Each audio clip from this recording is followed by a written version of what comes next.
जय श्री सूर्यनारायण आदिदेव नमस्तुभ्यं प्रसीद मम भास्करं दिवाकरं नमस्तुभ्यं प्रभाकर नमोस्तुते। प्रिय भक्तजनों, आ पावन श्लोकना स्मरण साथे आप सौનું हार्दिक स्वागत છે। નિગમ અને આગમમાં જે દેવતા પ્રત્યક્ષ દેવ તરીકે પૂજાય છે, જેના એક દર્શન માત્રથી અજ્ઞાન અને દુઃખનો અંધકાર દૂર થાય, એવા શ્રી સૂર્યનારાયણ ભગવાનને મારા ભાવભર્યા વંદન। દરરોજ ઉગતો સૂર્ય માત્ર આકાશમાં નહીં, પરંતુ ભક્તના હૃદયમાં આશા, આરોગ્ય અને આત્મબળનો દિવ્ય પ્રકાશ પ્રગટાવે છે। પ્રિય ભક્તજનો, આ પાવન વિડીયોમાં આપણે શ્રદ્ધાપૂર્વક સાંભળશું શ્રી સૂર્યનારાયણની દિવ્ય વાર્તા, તેમનું અદ્ભુત મહાત્મય અને સૂર્યનારાયણ વ્રતની સંપૂર્ણ વિધિ તથા ઉજવણું કેવી રીતે કરવું। આ વાર્તા ભક્તિભાવથી સાંભળવાથી રોગ, શોક અને કષ્ટોમાં રાહત મળે અને જીવનમાં તેજ, શાંતિ અને સકારાત્મક ઉર્જાનો સંચાર થાય। ચાલો તો હવે શ્રી સૂર્યનારાયણની પાવન કથા શરૂ કરીએ। આ વ્રત મહાસુદ સાતમ એટલે કે રથ સપ્તમી અથવા તો કોઈ પણ મહિનાના રવિવારથી શરૂ કરી શકાય છે। વ્રત કરનાર ભાવિકે વ્રત કરવાનો સંકલ્પ કર્યો હોય તે રવિવારે પ્રાતઃકાળમાં ઉઠી નિત્યકર્મ અને સ્નાનાદિ પરવારી ભગવાન સૂર્યનારાયણને અર્ઘ્ય અર્પણ કરી સ્તુતિ પ્રાર્થના કરી પૂજા કરવી। ત્યાર પછી ભગવાન સૂર્યનારાયણની વ્રત કથા કહેવી અથવા તો સાંભળવી। વાર્તા સાંભળતી વખતે સૂર્યનારાયણ સૂર્યનારાયણ એમ હોંકારો પૂરવો। ત્યારબાદ દૂધની ખીર રાંધી બપોરના 12 વાગ્યે સૂર્યદેવને નૈવેદ્ય અર્પણ કરવું અને એ જ ખીરથી વ્રત કરનારે એકટાણું કરવાનું। ત્યાર પહેલાં કે ત્યાર પછી કંઈ ખાવું નહીં। આ પ્રકારે પૂર્ણ શ્રદ્ધાથી વ્રત 6 મહિના પૂરા થાય ત્યારે વ્રતનું ઉજવણું કરવું।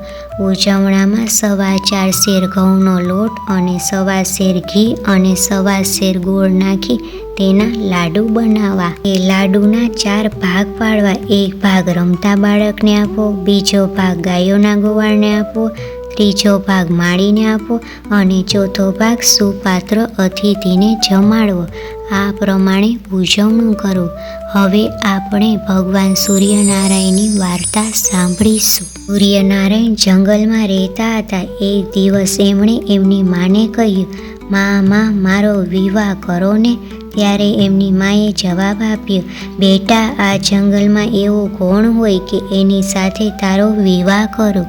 માં, આ વનમાં એક રાણી રહે છે, એમને રનાદી નામની કુંવરી છે, એને હું જોઈ આવ્યો છું, એ મને પસંદ છે, એની સાથે મારા વિવાહ કરો। બેટા, તેઓ હા પાડશે?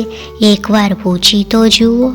અને સૂર્યનારાયણની માં પૂછવા ગયા તો રનાદેની માએ ના પાડીને કહ્યું, સૂર્યનારાયણ આખી પૃથ્વીની પરિક્રમા કરતા સવારે જઈને સાંજે ઘેર આવે, ત્યાં સુધી મારી દીકરી ભૂખી રહી શકે નહીં।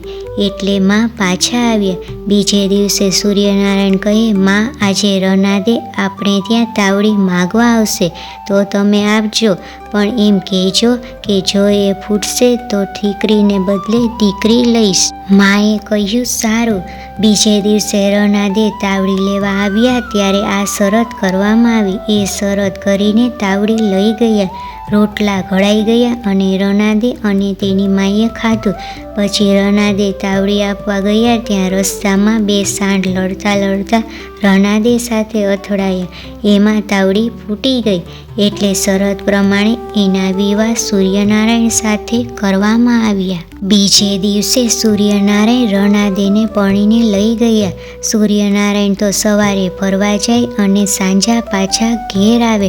એટલે રનાદે રાત્રે સૂર્યનારાયણ ઘેર પાછા આવે ત્યારે તેમને જમાડીને જમે। આમ આખો દિવસ ભૂખ્યા રહેવું પડે।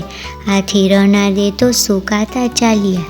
જેથી રનાદેની માએ એને શીખવાડ્યું કે તારે સૂર્યનારાયણને સવારે સાકરનું પાણી પાઈને મોકલવા, પછી તારે આખો દિવસ જમવામાં વાંધો નહીં.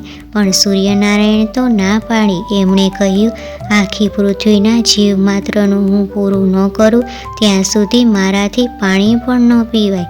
આથી રનાદેને એમનું પારખું કરવાનું મન થયું. એમણે એ કીડી લઈને ડબ્બીમાં પૂરી દીધી. સાંજે સૂર્યનારાયણ ઘેર આવ્યા ત્યારે તેઓ જમવા બેસવાની તૈયારી કરવા લાગ્યા. ત્યારે રનાદેએ પૂછ્યું, તમે સૌનું પૂરું કરી આવ્યા? હા, ખોટી વાત, આ ડબ્બીમાં કીડી છે એનું તમે પૂરું કર્યું નથી. આમ કહી રનાદેએ ડાબલી ઉગાડીને જોયું તો કીડી અંદર ચોખાનો દાણો કોતર્યા કરે. આ ચોખાનો દાણો ડાબલી બંધ કરતી વખતે રનાદેના કપાળમાંના ચાંદલામાંથી પડી ગયેલો. આ જોઈ રનાદે વિચારમાં પડી ગયા અને પોતાની ઉપર શંકા થવાથી સૂર્યનારાયણ ગુસ્સે થયા. એમણે શાપ આપ્યો કે તમે રાંધા કરશો તોય ઓછું પડશે અને તમારે સદાય ભૂખ્યા જ રહેવું પડશે. આમ કહી સૂર્યનારાયણ તો જમવા બેઠા. રોજ સૂર્યનારાયણ જમવા બેસે ત્યારે બધું જ ખાઈ જાય, માત્ર 2 જ કોળિયા બાકી રાખે. એમાંથી એક કોળિયો રનાદે ખાય અને એક કોળિયો એની સાસુ ખાય. આથી સાસુ બહુ સુકાતા ચાલ્યા. એટલે સૂર્યનારાયણ કહે, માં તમે મારું વ્રત કરો. મારું આ વ્રત 6 મહિનાનું છે. 6 માસ સુધી દર રવિવારે વહેલા ઉઠી સ્નાન કરી મારું પૂજન કરું, પછી મારી વાર્તા સાંભળવી. 6 માસ પૂરા થાય એટલે વ્રતનું ઉજવણું કરું. સૂર્યનારાયણની માએ અને રનાદેએ આ વ્રત કર્યું અને એનું ઉજવણું પણ કર્યું. એ વખતે રામ અને લક્ષ્મણ ફરતા ફરતા ત્યાં આવી ચડ્યા. અતિથિનો ચોથો ભાગ એમને જમાડી દીધો. જમીને રામ લક્ષ્મણ પર્ણકુટી ઉપર આવ્યા. સીતાજી પણ આ વ્રત કરતા હતા એટલે તેઓ આ વાર્તા કોને કહે અને જમે શું? એટલે રામની સૂચના મુજબ એ વનમાં એક રબારણ રહેતી હતી. એનો છોકરો મરી ગયો હતો એટલે એ ભૂખી હતી. સીતાજી એની પાસે ગયા, એને વાત કહી સંભળાવી અને એનો છોકરો સજીવન થયો. પોતાનો છોકરો સજીવન થયો એટલે રબારણ પોતે પણ આ સૂર્યનારાયણનું વ્રત લીધું. આ સૂર્યનારાયણનું વ્રત સૌને ફળ્યું એવું વ્રત કથા વાંચનાર તથા સાંભળનાર સૌને ફળજો. બોલો ભગવાન સૂર્યનારાયણની જય. શાસ્ત્રોમાં ફળશ્રુતિ કહેવામાં આવી છે કે જે ભક્ત શ્રદ્ધા, ભક્તિ અને નિયમપૂર્વક શ્રી સૂર્યનારાયણની આ પાવન વાર્તા સાંભળે છે અથવા વાંચે છે તેના જીવનમાંથી રોગ, દુઃખ, દરિદ્રતા અને ભયનો નાશ થાય છે.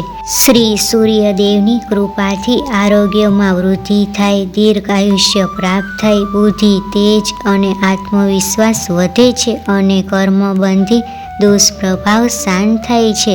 જે મનુષ્ય રવિવારે સૂર્ય ઉપાસના સાથે આ વાર્તા શ્રદ્ધાપૂર્વક સાંભળે છે તેના જીવનમાં યશ, કીર્તિ અને સમૃદ્ધિ પ્રાપ્ત થાય છે. ભક્તજનો, જો તમને સૂર્યનારાયણની આ દિવ્ય વાર્તા શ્રદ્ધા, શાંતિ અને સકારાત્મક ઉર્જા આપી હોય તો કૃપા કરી આ વિડીયોને લાઈક કરો.